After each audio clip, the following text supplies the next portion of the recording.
Before we begin, take a breath and remember, the shadows you are about to hear are not stories from another world. They are echoes of your own. If you have ever felt the silence of the crowd pressing against your soul, if you have sensed that something in our time has gone deeply asleep, then subscribe not to a channel, but to a search for truth hidden beneath illusion, for light buried inside the mind's darkness. Here, every story is a mirror, and every mirror waits for you to open your eyes. The silence of a crowd, not absent, it is present, heavy, magnetic, and waiting. When thousands fall quiet at once, the air itself becomes electric. Like the moment before lightning, something ancient begins to stir, an invisible pact between fear and fascination. Studies once recorded that, in crises, up to 80% of people remain silent, even when they witness. They look at one another, frozen, waiting for someone else to move, but no one does. The silence becomes contagious. It becomes sacred.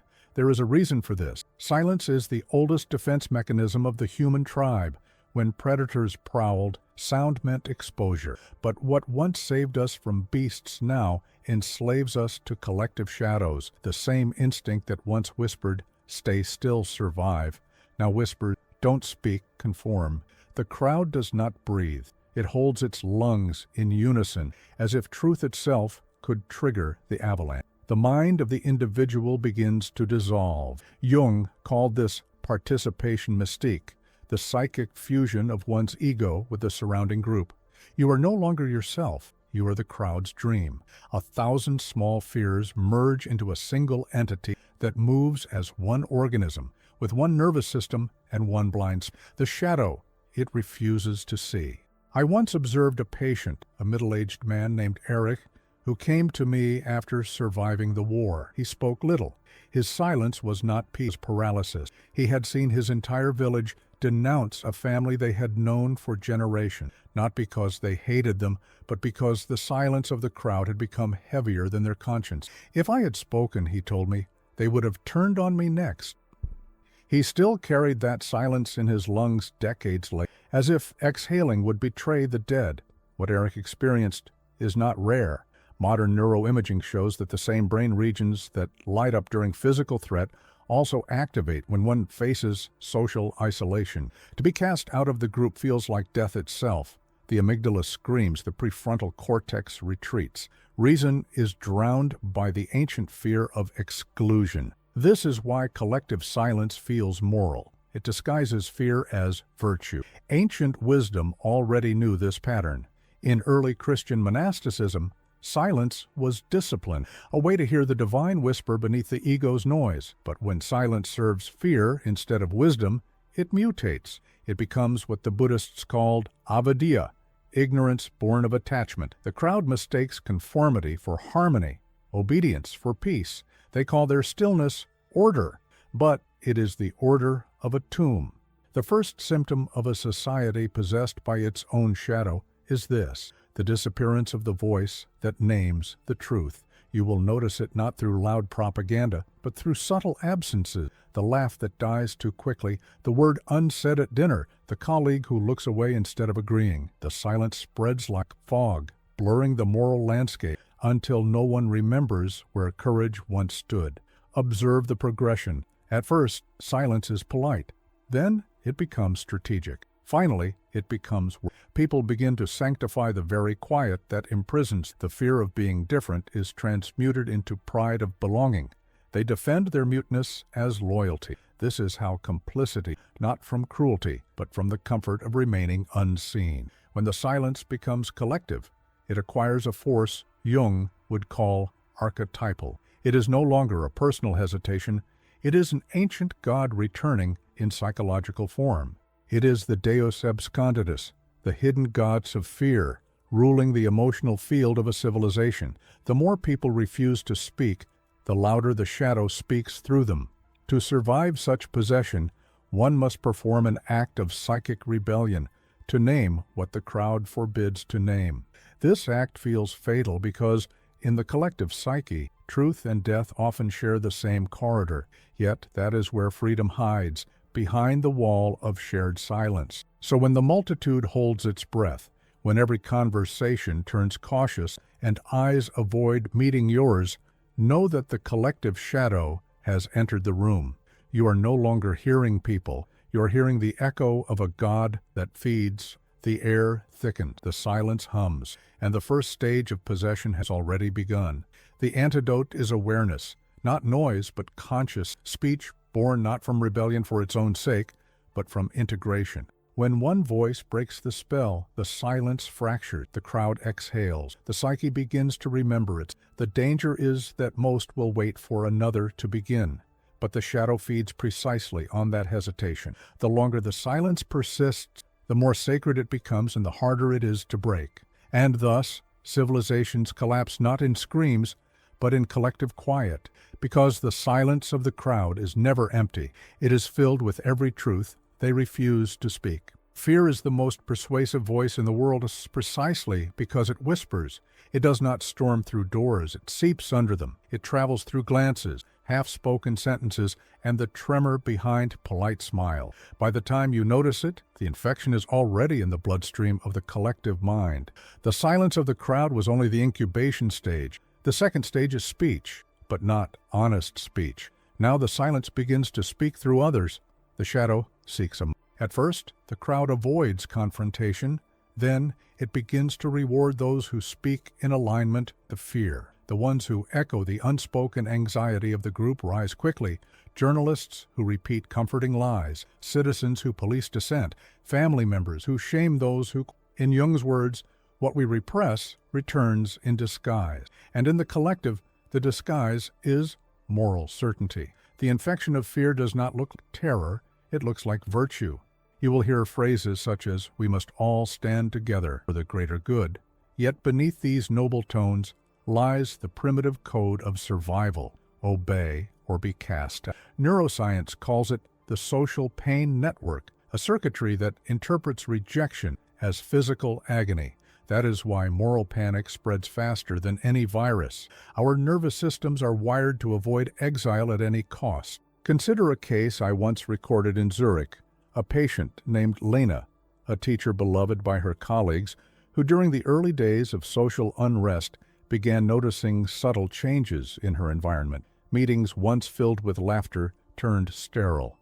Every conversation ended with the same rehearsed sentence, "Let's not talk about that," she told me.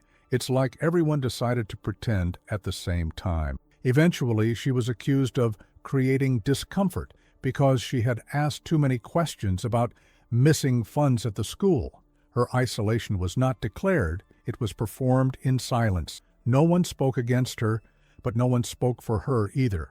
That was enough. Within months, Lena developed severe insomnia and anxiety. The group had purified itself by sacrificing one voice. This pattern mirrors what ethnographers call scapegoat dynamics, but Jung saw something deeper, the archetypal ritual of the shadow's projection. When a society represses its fear, it must assign it a carrier. That carrier becomes the embodiment of the evil everyone denies in themselves. In the Middle Ages, it was the witch. In revolutions, the traitor. In offices, the whistleblower. The mechanism is identical. Fear finding its spokesman. The infection becomes self-sustaining. Those who speak fear feed it. Those who resist it become proof of its warnings. Modern psychology now shows how fear alters perception. The amygdala hijacks visual and auditory processing, making ambiguous stimuli appear threatening. In short, the frightened brain creates evidence for its own fear. The crowd is now hallucinating together.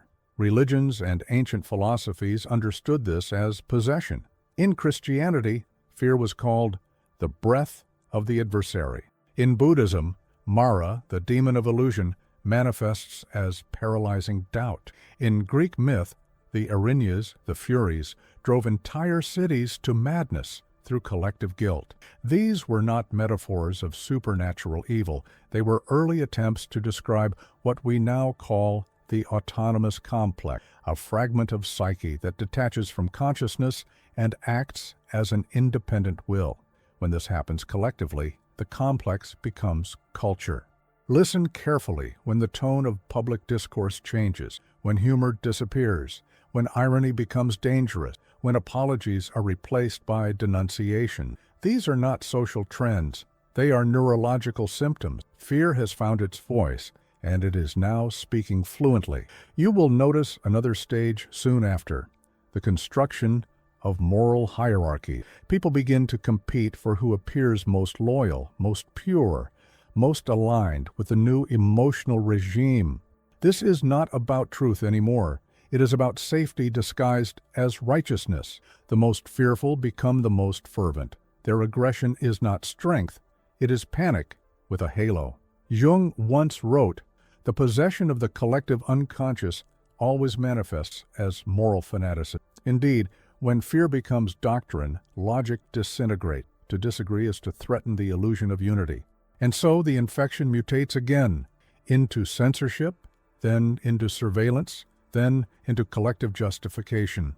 The final tragedy is that the crowd no longer remembers what it feared in the first place. They only know they must continue the ritual. Fear becomes culture, culture becomes identity. Breaking this cycle demands something nearly superhuman. To bear the heat of exclusion without retreating into bitterness, Jung would call it holding the tension of opposite. Why? It means neither joining the hysteria nor fighting it with equal hatred.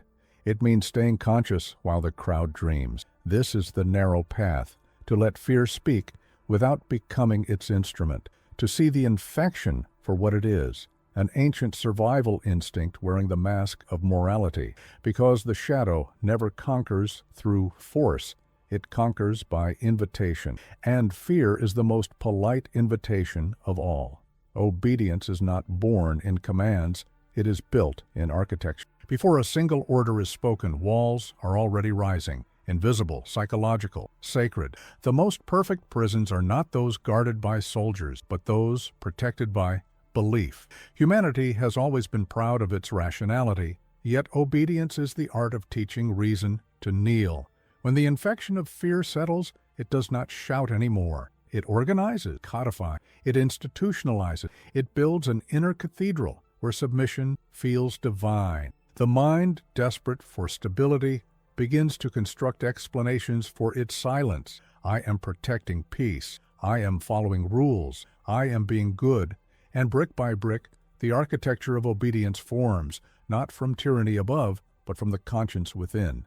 Jung saw this process clearly during the rise of ideological states in the 20th century. He noted that mass movements create morality out of cowardice. What begins as collective anxiety soon hardens into law, slogans, and ritual. The psyche externalizes its inner structure. What was once an emotion becomes a bureaucracy, and in that transformation, the individual disappears. You are no longer asked to think, only to function. Neuroscientists today can trace the outline of this cage in the brain.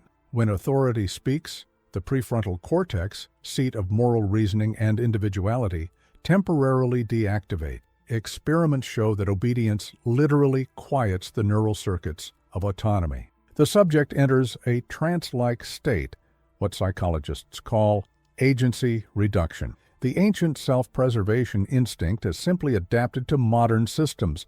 Instead of hiding from predators, we now hide behind procedures. Let me tell you of a patient from 1947, a civil servant named Otto. He came to me haunted by dreams of corridors, endless, sterile, all identical. In each dream, he was searching for a door that no longer existed. He confessed that during the occupation, he had followed orders he did not believe in, justifying them as my duty. He never saw the victim, only the paperwork. The guilt came later, but what tormented him most was not what he did. It was how easily. I never felt forced. It felt organized. His psyche had erected a monument to obedience, and now he was trapped in. This is the paradox of moral architecture. The more rational it seems, the more unconscious it becomes. People do not obey because they are coerced. They obey because the system reflects their own inner structure. The authoritarian state, the dogmatic church, the corporate machine. These are projections of a collective need for containment. The crowd longs for an external father, a structure that replaces the terrifying freedom of consciousness. Ancient traditions warned of this long before psychology existed. The Tower of Babel was not punished because of ambition, but because humanity sought to reach heaven through structure alone. In Buddhism, Attachment to form, rupa, is the first veil that hides enlightenment. Even Plato's cave is an architecture of obedience, where shadows on the wall are mistaken for reality because they offer certainty. You will recognize this structure in modern life. It is in the tone of the automated voice that tells you, "Please hold." It is in the scripted apology of the employee who cannot change the rule. It is in the social code that rewards obedience with comfort and punishes reflection with isolation. These are not systems of efficiency. They are systems of psychological containment. Their purpose is not to protect you, to protect the collective dream from awakening. But every architecture reveals its weakness in its symmetry. The more perfect the design, the less it can tolerate cracks. And the crack always begins with awareness.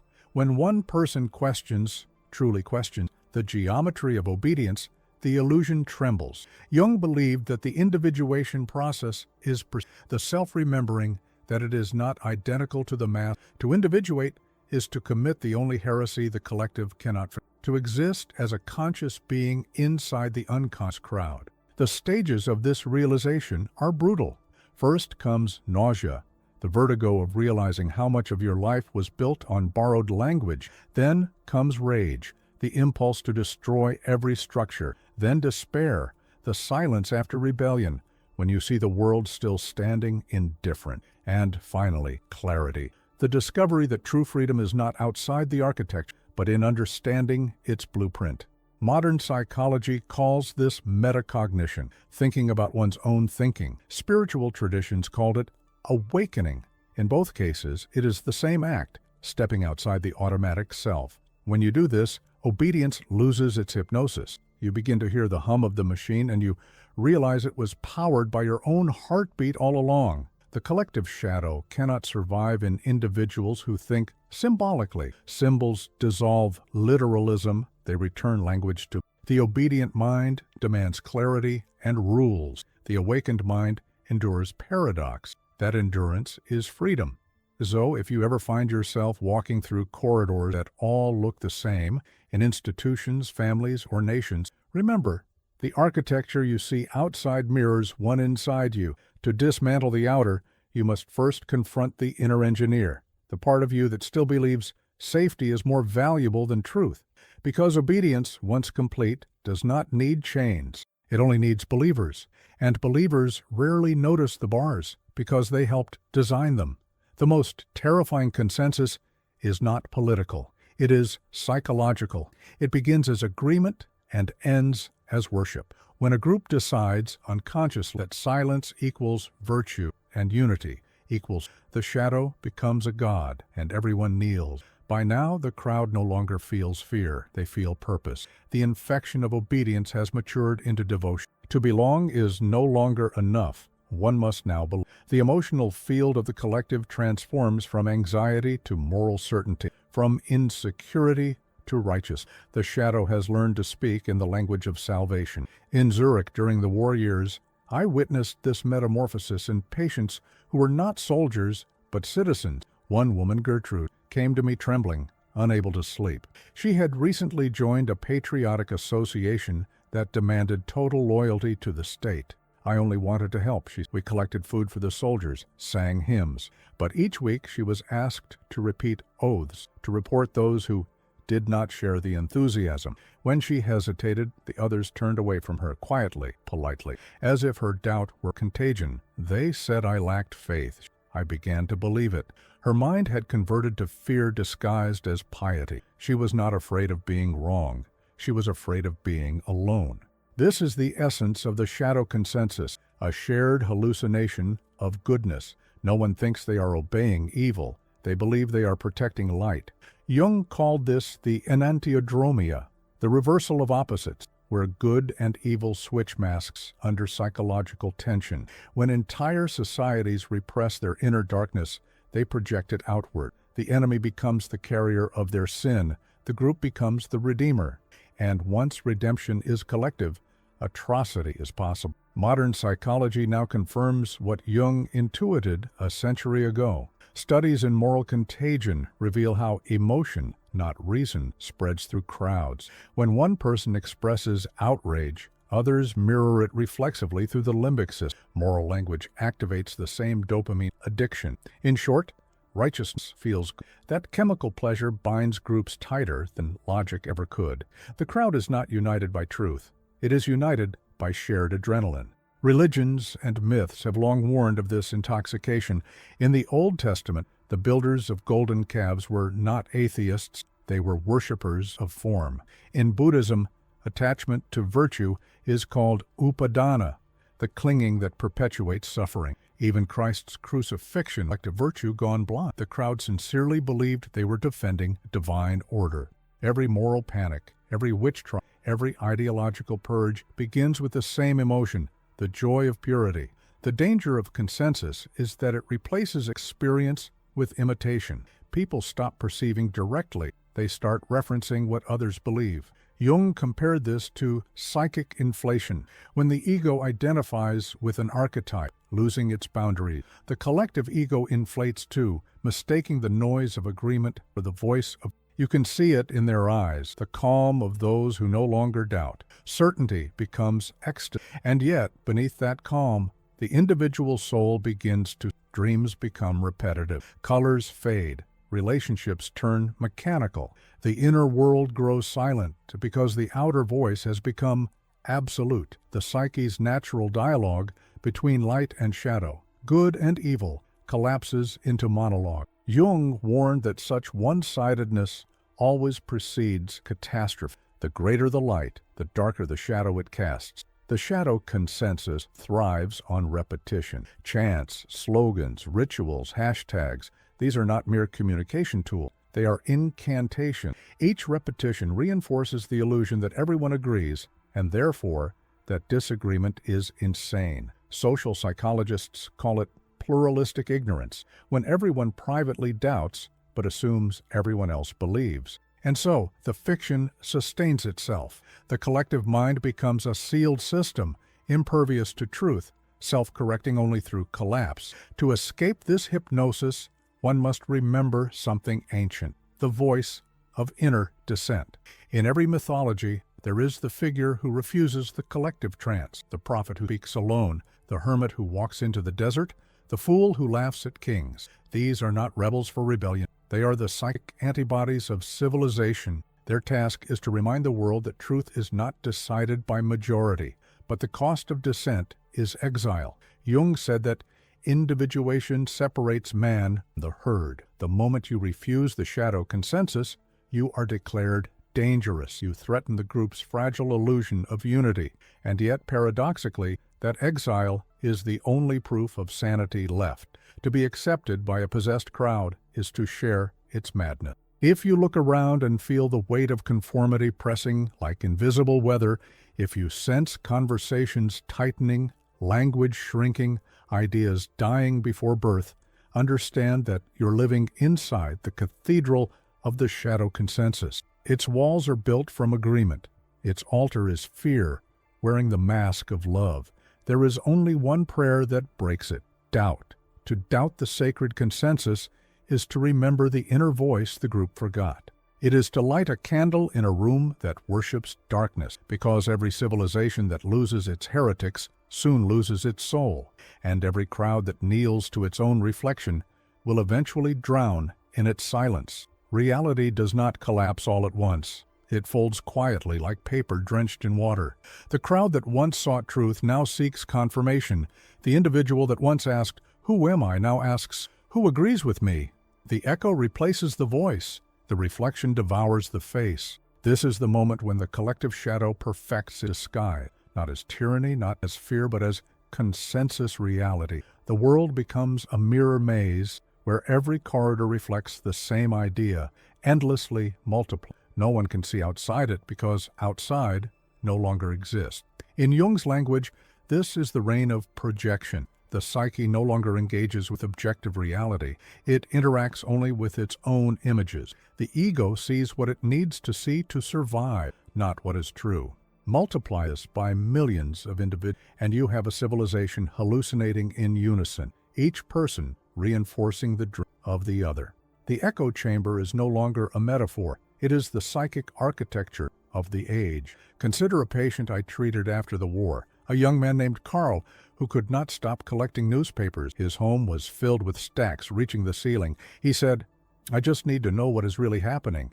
But when I asked him to describe the world, his words were identical to the headlines he read. He no longer experienced, he reported. The media had become his unconscious. His thoughts were not his own. Yet he mistook repetition for understanding. The echo had replaced perception. Today, technology has universalized Carl's pathology. Algorithms reward outrage, mirror our preferences, and sculpt invisible feedback loops around our attention. Neuroscience confirms that each like releases dopamine, reinforcing the pleasure of sameness. The brain becomes addicted to predictability. Dissonance, the raw material of growth, is avoided like pain, but what the psyche avoids externally, it must face internally.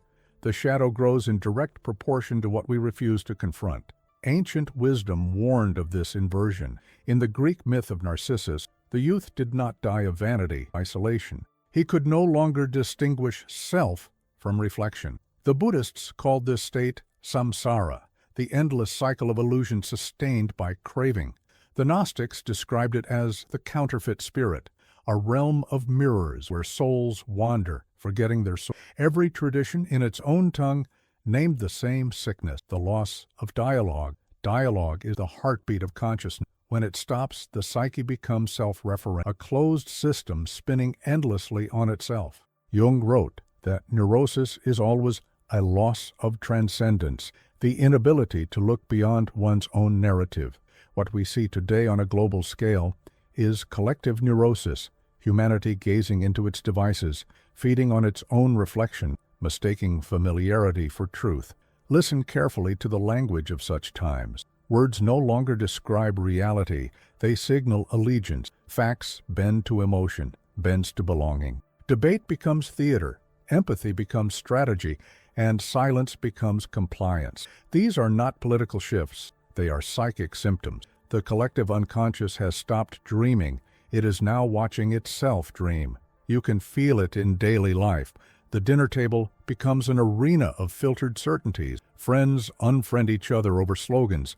Families fracture not because they disagree, but because they mirror different illusions. Each side believes it has awakened. Each sees the other as blind. In truth, both are reflections of the same unconscious archetype, the battle between the righteous and the condemned, playing endlessly in humanity's inner theater. Science, too, reflects this split. Cognitive psychology shows that when people are exposed only to information that affirms their beliefs, their conviction strengthens, not weakens. The brain treats contradiction as threat. The amygdala fires, the frontal cortex shuts down. In that moment, thought ceases to be inquiry, it becomes self-defense. The echo has turned biological. Jung would say that this stage marks the height of collective possession. The crowd no longer needs a leader, because the archetype itself governs them. The energy that once flowed between individuals now circulates within the closed loop of ideology. The self disappears into feedback. The internet, the news, the community, all hum the same frequency. We are right. They are wrong. It feels safe. It feels moral. It feels like meaning. But it is only repetition, the sterile comfort of an echo. There is, however, one sound the echo cannot reproduce. Silence, born of awareness. Not the fearful silence of repression, but the contemplative quiet of consciousness. When one person withdraws from the noise, not in hatred but in observation, the loop weakens. The echo loses its host. That is why ancient mystics retreated to deserts and caves, not to escape the world, but to escape the world's mirrors. Only in solitude can the psyche recalibrate its perception. To survive the echo chamber of the soul, one must practice what Jung called active imagination, a dialogue with the unconscious that restores depth to the flattened. Ask yourself uncomfortable questions. Seek the voice that contradicts you. Allow paradox to breathe, because truth does not shout in unison, it whispers in dissonance. In the end, collective illusion always collapses. It cannot bear its own weight. When the echo becomes too loud, people begin to sense its emptiness. They feel a hunger that no agreement can fill. That hunger is the first pulse of awakening. It is the psyche's instinct for wholeness, calling from beneath the noise. And perhaps that is the purpose of every act, to exhaust the illusion of certainty until silence becomes sacred. Empathy is not destroyed, reprogrammed. Civilizations rarely lose their compassion. They simply redirect it toward what the shadow demands. The heart, like the mind, learns obedience. And in this obedience, the most sacred human capacity to feel another's suffering becomes selective, strategic, and cold. The first symptom is subtle. You no longer feel sadness when injustice occurs, only irritation when it disturbs your routine. The face on the screen becomes data. The cry becomes background noise. The psyche, overwhelmed by the constant pulse of crisis, begins to numb itself in self-defense. But numbness is not peace. It is the silence that precedes cruelty. I once treated a patient named Helene, a nurse who had served in refugee camps during the early 1940s. She told me, "At first I cried for every child. Then I cried for every 10th. Then I stopped." Her eyes did not reveal hardness. They revealed exhaustion. You cannot survive, she said, if you feel everything. What she did not realize was that her survival mechanism, the suppression of empathy, had become the blueprint of an entire age. When the world feels too much, it begins to feel nothing. Modern neuroscience explains this phenomenon with chilling precision. Functional MRI scans show that repeated exposure to suffering without relief causes the brain's empathy networks to downregulate. The same mirror neurons that allow us to feel another's pain begin to shut down under constant activation. The psyche defends itself by amputating sensitivity. But what is lost in the process is not just emotion, it is morality. For morality without empathy is geometry, clean, efficient, and merciless. As the echo chambers of belief solidify, empathy becomes tribal. People reserve compassion for those who share their narrative, their ideology, their reflection. Everyone else becomes abstraction. Jung would call this a moral complex, an autonomous fragment of the psyche that behaves as if it were the whole. Compassion, once universal, now serves the shadow. The group convinces itself that cruelty is care, exclusion is justice, and silence is protection. The heart becomes ideological. You can see this mutation everywhere. In politics, where opponents are no longer wrong but inhuman, in families, where disagreement becomes betrayal, in the streets, where compassion ends at the edge of one's identity, the collective shadow has succeeded. Empathy has been national. Its currency is approved. Its measure. The crowd no longer asks, "Right, this ours." Ancient wisdom warned of this. In the Gospel of Matthew, love grows cold as law multiplies. In Buddhist teaching, compassion, karuna, decays when attachment hardens into certainty. In Hindu mythology, the age of Kali, the age of darkness, begins when humanity loses its capacity for empathy across caste, creed, or kin. These were not props of supernatural doom. They were psychological maps. When the heart collapses, the shadow takes command. But here lies the paradox. The death of empathy is not total. It remains dormant, waiting for permission to awaken. Jung observed that even in the darkest times, one person's honest grief could rehumanize an entire group. A single act of tenderness, a mother shielding a stranger's child, a prisoner sharing bread, can break the collective trance. Empathy, though suppressed, is archetypal. It cannot be erased, only buried. The heart remembers what the mind. In modern experiments, neuroscientists found that empathy can be retrained. When subjects practiced daily compassion meditation, visualizing strangers as beloved, their brain's insula and anterior cingulate cortex reignited.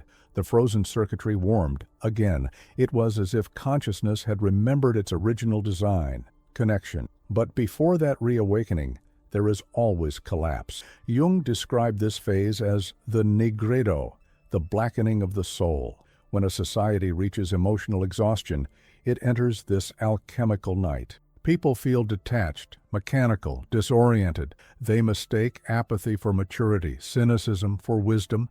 It is the long winter of the heart. Yet, paradoxically, this death of feeling prepares the soil for renewal. Only when empathy is lost do we realize its sacredness. Still, the descent is perilous. Without awareness, numbness calcifies into cruelty. History shows this clearly. Concentration camps were not built by sadists alone, but by administrators who no longer felt. The machinery of atrocity always runs on emotional anesthesia. Ordinary people, desensitized by routine, perpetuate extraordinary horror. Jung warned that the greatest danger to humanity is not the evil in others, but the indifference within ourselves. To sense the collapse of empathy is to hear the hum of that machinery beginning again, quieter, more digital, more polite.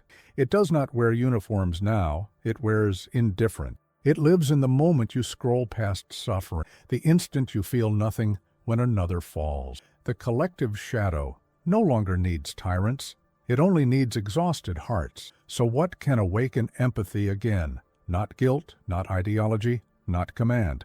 Only contact. To look into another's eyes without filter or story, and to see yourself, that is the medicine the modern world has forgotten. Every tradition calls it by a different name. Love, compassion, agape, metta. But Jung might call it the return of the self, the restoration of psychic wholeness through the reunion of opposite. The collapse of empathy marks the midpoint of possession. The collective no longer knows what it feels, but from that emptiness, a new possibility emerges, to feel consciously, not reactively, to choose compassion, not because the group commands it, but because the soul demands it, because the true apocalypse is not the end of the world. It is the day no one feels anything when it burns. There comes a moment when the crowd can no longer bear to look at itself. The silence grows heavy, the obedience too visible, the blood on the collective hands too fresh. And so, a new ritual begins, not of confession but of erasure, the ritual of denial. Every civilization invents its own theology of forgetting. Some build monuments, others write new textbooks, others simply change the subject. Yet, beneath all these acts, lies the same instinct that governs trauma itself. Split, suppress, survive. What an individual represses through amnesia, a society buries through narrative. History becomes therapy for the guilty. Jung observed that the psyche, when confronted with unbearable truth, does not destroy it. It hides it behind symbols. What we call collective memory is often a collection of symbolic disguises, festivals that celebrate victories but omit victims, myths that glorify suffering but erase perpetrators. It is no coincidence that every empire ends with a museum. The artifacts remain, but their meaning has been sanitized. The serpent sheds its skin and calls it progress. Consider the story of Friedrich, a former officer who came to my consultation in the early 1950s. He claimed he had done nothing wrong. He had served logistics, just trains and timetables. His dreams betrayed him. Each night he saw a station without end, filled with luggage that breathed. When I asked what was inside those suitcases, he froze. Just paper, he said. Just orders. His psyche had preserved what his ego denied. Jungian analysis revealed the truth. The unconscious never forgets. It records in metaphor what consciousness cannot endure. And what is true of one man is true of nations. Modern psychology confirms this mechanism on a global scale. Sociologists call it moral disengagement, the process by which groups neutralize guilt through language, collateral damage, necessary evil, greater good.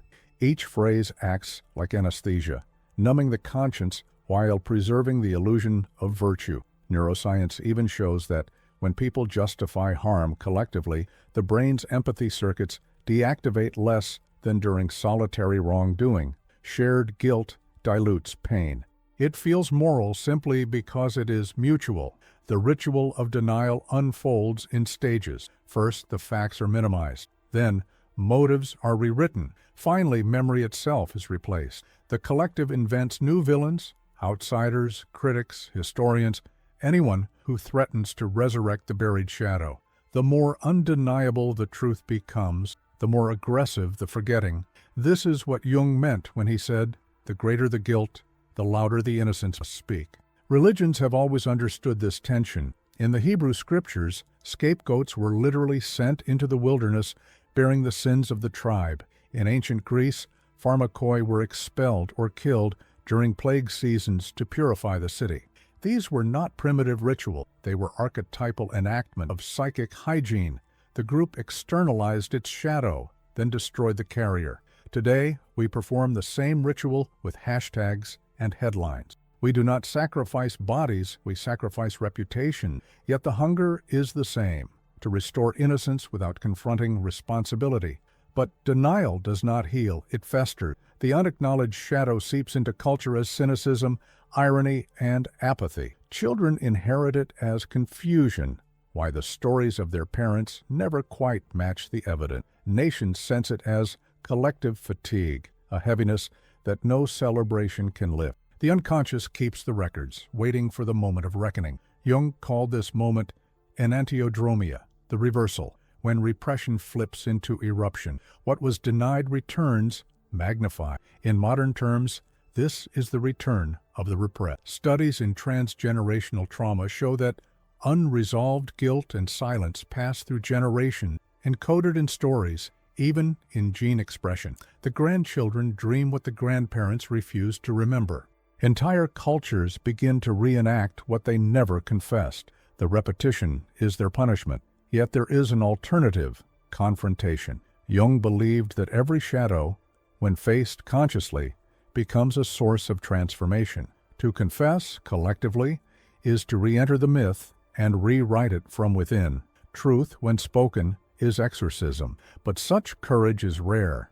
It requires a society to look at its own reflection and say, yes, it was us. Few ever do.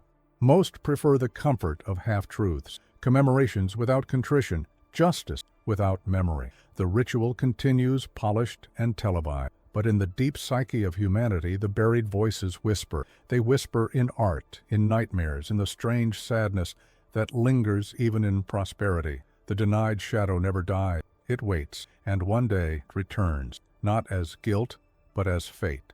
The same patterns reappear under new names, the same crimes committed with modern technology, the same excuses repeated with eloquence. History, Jung would, is not linear. It is circular, a spiral of denial and revelation, death and rebirth of conscience. The only escape is integration, to perform a different ritual, one of remembrance, to dig up what was buried, to listen without defense, to bear the unbearable until it transforms. This is the true alchemy of the collective soul, turning shame into wisdom, because what is denied in silence becomes destiny in noise, and every civilization that buries its crimes eventually builds its grave on top of them. Possession does not always arrive with trembling or foam at the mouth.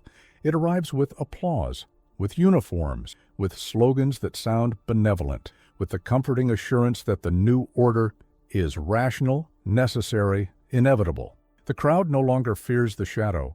It worships it. The possession is complete when evil no longer calls itself evil, but progress. Jung wrote that the greatest danger is the mass-mindedness that grows when man forgets he has a soul. Once the soul is forgotten, the vacuum must be filled, and what rushes in is the archetype, immense, immoral, ancient. The collective mind becomes its temple. The shadow is enthroned as doctrine. At this stage, the unconscious no longer hides in whisper. It publishes manifestos. It does not haunt dreams. It governs parliaments, schools, corporations, even religions. Its language is moral, its rhythm bureaucratic, its rituals familiar. It demands not blood, but loyalty, not reflection, but enthusiasm. Possession, perfected, feels like. I remember a former theologian named Anton who came to me in 1950. He had lost his faith, not in God, but in humanity. During the war, he had served as a propagandist for the state church, blessing weapons in defense of civilization. He told me, "We believed we were saving the soul of the nation, but now I see it was the nation that had devoured ours." His dreams were filled with procession, priests marching with black suns stitched onto their robes. He was not insane. He was possessed by the residue of a collective archetype that had masqueraded as holiness. The devil does not destroy churches. He becomes their sermon. Possession spreads because it offers belonging without conscience. The individual no longer has to think, he merely has to align.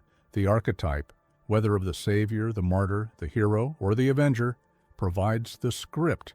The collective then animates it, reenacting the same myth with different costumes. This is why history feels repetitive. It is not events that recur, but archetypes demanding new vessels. Modern cognitive science calls this phenomenon mimetic contagion, the transmission of emotionally charged beliefs that bypass critical reasoning. When entire populations experience the same emotional frequency, brain patterns synchronize. Functional MRI studies show that people exposed to group emotion literally enter shared neural states. The psyche merges.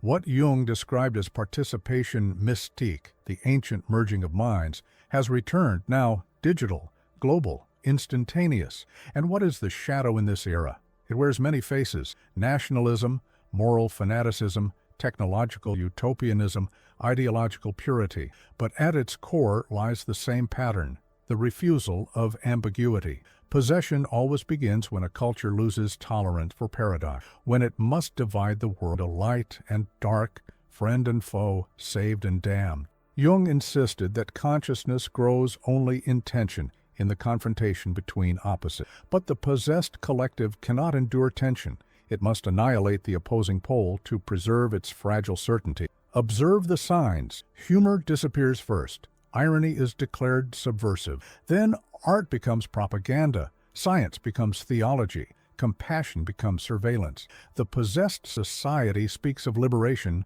while constructing invisible cages. Every law it passes, every slogan it chants, carries a hidden clause. You must agree. It is no longer the tyrant who commands. It is the archetype itself, speaking through the mouths of millions. The tone is moral, the rhythm rhythmic, hypnotic. Jung compared it to the Dionysian frenzy, an ancient intoxication that blurs individuality into divine madness. But unlike the ecstatic rites of old, modern possession offers no catharsis. It is permanent. Spiritual traditions recognized the same danger. In the Bhagavad Gita, Krishna warns that when passion dominates reason, man becomes a puppet of cosmic forces. In Christianity, possession is exorcised by truth, not argument, but revelation. In Taoism, imbalance between yin and yang breeds chaos. Each teaching speaks of the same law. What is repressed in consciousness will dominate from the collective mind, having denied its shadow, must now serve it. There is one unmistakable sign that possession has matured. Dissent becomes blasphemy. The collective no longer argues. It excommunicates. Its justice system becomes ritual purification, its journalism confession, its education indoctrination. Language itself is colonized. Words lose their meanings and acquire moral charge. Freedom means obedience. Peace, silence. The archetype of the trickster, Hermes, the one who questions, is banished. Without the trickster, societies rot in their own certainty. Yet Jung believed there is a way through possession, not around it. He called it confrontation with the unconscious. This confrontation begins not in protest, but in perception. The moment one person recognizes the collective madness as archetypal, they step outside its hypnosis. They see that the God now ruling the world is psychological, not divine. Awareness breaks the spell. It does not free one from danger. Awareness never does, but it restores soul. To remain conscious amid possession is to become an observer within the storm, to remember that archetypes are energies, not masters. They demand integration, not worship.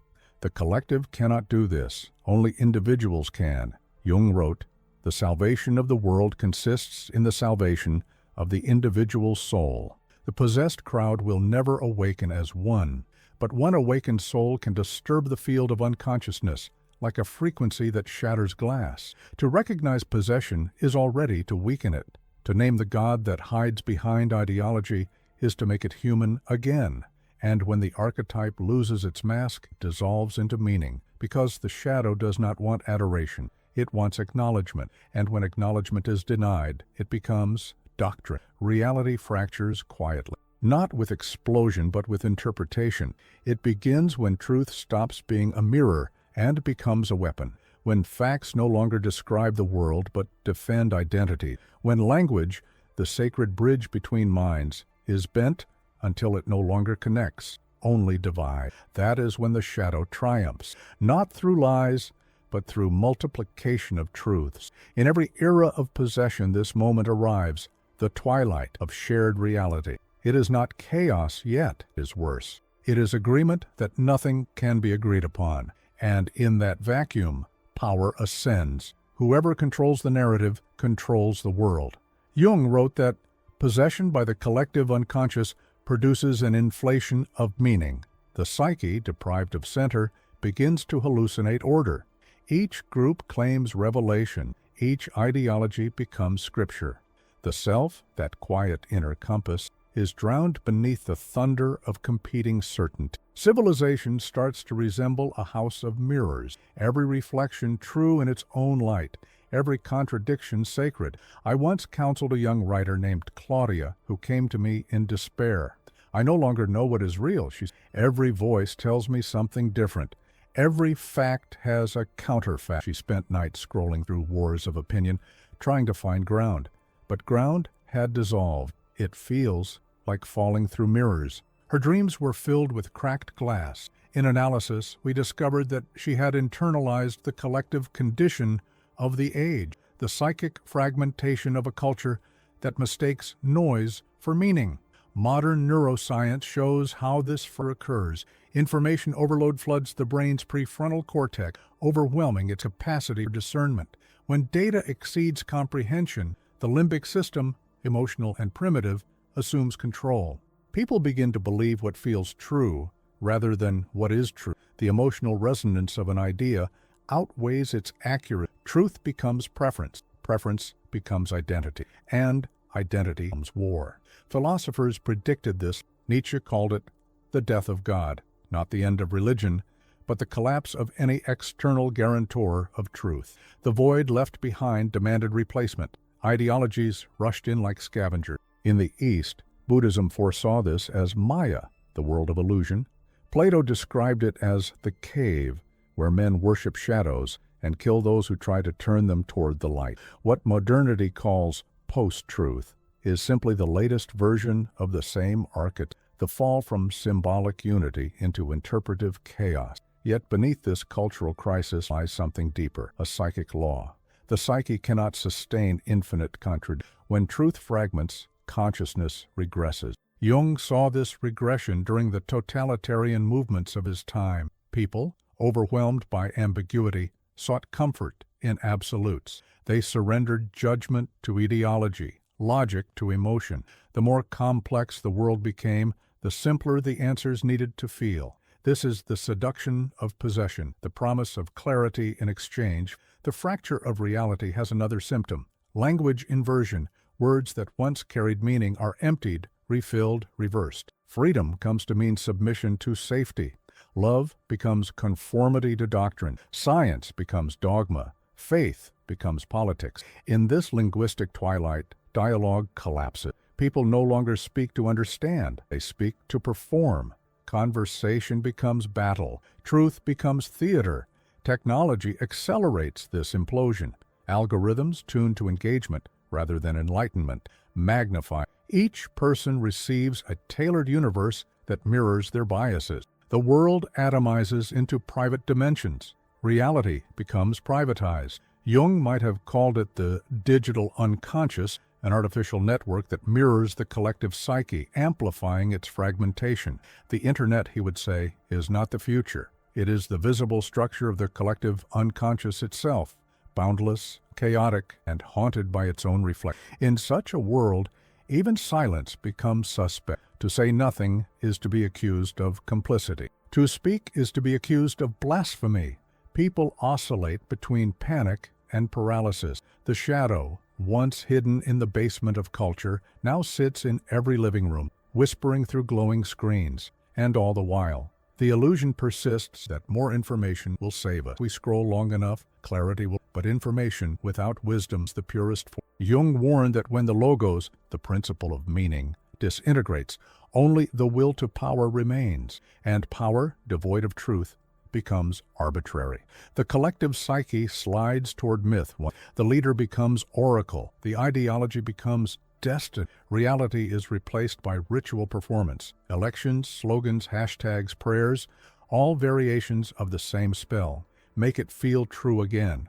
But feeling truth and being true are opposite. The more humanity seeks emotional certainty, the further it drifts from consciousness. Jung believed that only a confrontation with inner chaos could restore balance. To reclaim truth, one must endure ambiguity, the pain of not knowing, the tension of paradox. For truth is not a possession.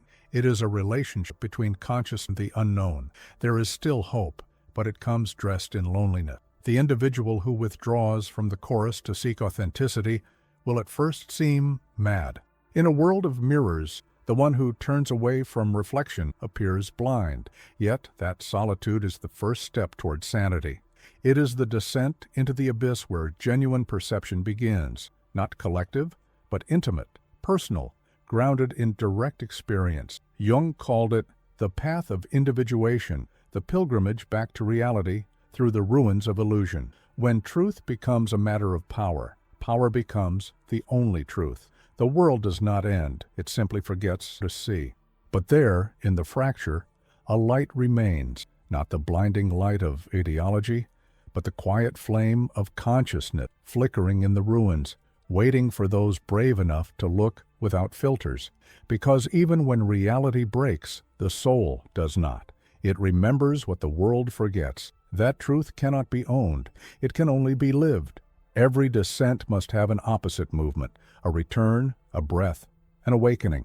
But the awakening of consciousness does not arrive with trumpets or angels. It arrives in the smallest gesture, a refusal to repeat the lie, a whisper of doubt in the midst of applause, a human face recognized amid abstraction. Civilization is not saved by masses, it is saved by moments. Jung said that the world will ask you who you are, and if you do not know, the world will tell you. To awaken is to answer that question before the crowd does it.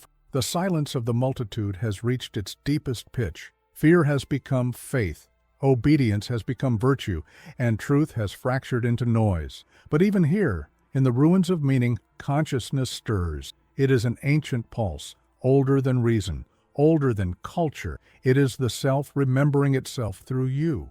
The psyche, having exhausted its projection, begins to turn inward again.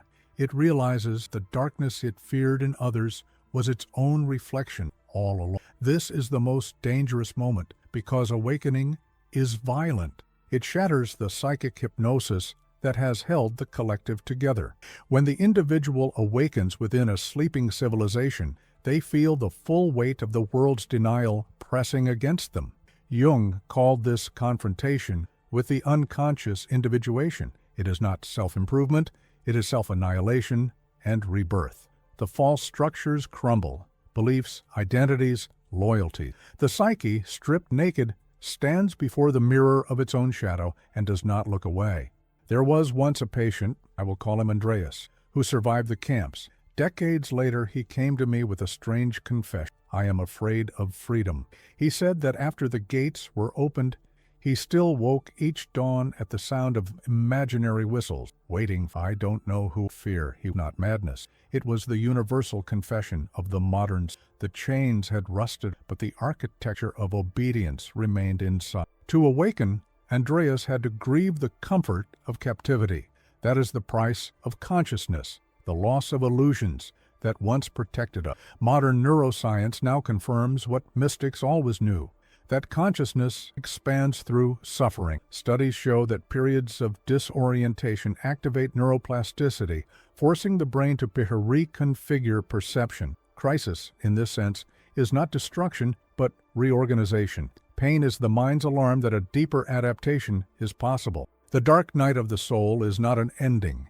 It is the neurological threshold of evolution. The psyche uses despair as a scalpel. Ancient traditions echoed this truth in symbol. In alchemy, the nigredo, the blackening, was the stage before gold. In Buddhism, enlightenment follows the recognition of suffering, not its denial. In Christianity, resurrection follows crucifixion. Each myth reveals the same psychological law. Consciousness is born only through confrontation with shadow. We awaken not by escaping the darkness, but by walking through it consciously. But how does one remain awake in a world that by cultivating solitude, not as isolation, but as inner listening, by practicing discernment, the lost art of separating one's voice from collective echo, by learning to feel again, to think symbolically, to perceive without the narcotic of ideology. Jung wrote that symbolic life is the antidote to possession. A symbol unites opposite. It restores tension without collapse. Through symbol, the soul breathes. To live symbolically is to remember that every horror carries meaning, every collapse conceals transformation. The possessed world sees only enemies and allies. The awakened soul sees mirrors. It does not divide reality into good and evil, it integrates them into wholeness. This is the ultimate act of rebellion, to see clearly yet refuse hatred, to stand in the storm and love what is human, even when humanity has forgotten itself. The awakening of consciousness is not collective, it is viral in another sense, one psyche at a time. A single individual who confronts their shadow sends ripples through the collective field. Their awareness alters the emotional climate around them. Jung believed that each conscious act redeems a fragment of the world's unconscious. One does not become enlightened by imagining figures of light, he wrote, but by making the darkness conscious. Every time one person integrates their darkness, the world grows fractionally less possessed. The task is therefore spiritual warfare of the most intimate kind, not against governments or ideologies, but against the seductions within, apathy, conformity, certainty, despair. The shadow feeds on consciousness, starves it. The battle is quiet, invisible, fought in the chambers of the soul. To resist the collective trance is to become both exile and priest, the keeper of the sacred wound.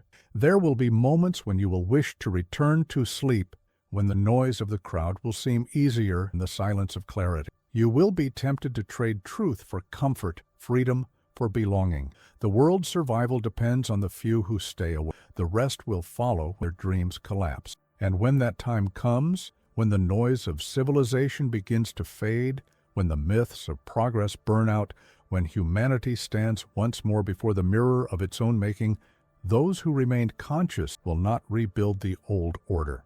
They will plant something quieter, societies guided not by fear or obedience, but by inner awareness. Their politics will resemble psychology. Their faith will resemble self-knowledge. The external world will finally reflect the internal. Until then, you must remember, the shadow is not the enemy. It is the unfinished half of being. To deny it is to live half dead. To integrate it is to become whole. The end of the world that Jung foresaw was never physical. It was psychological. The apocalypse he spoke of was the revelation of the unconscious, the tearing of the veil between what we are and what we pretend to be. And now that revelation has come. The silence of the crowd is breaking. The shadow has spoken. The rest depends on whether we can listen without losing our mind, because the final battle of humanity will not be fought on battlefields or in parliaments. It will be fought inside consciousness itself, between the comfort of sleep and the unbearable clarity of awakening. The world hangs by a thin thread, and that thread is the psyche of man. Carl Jung.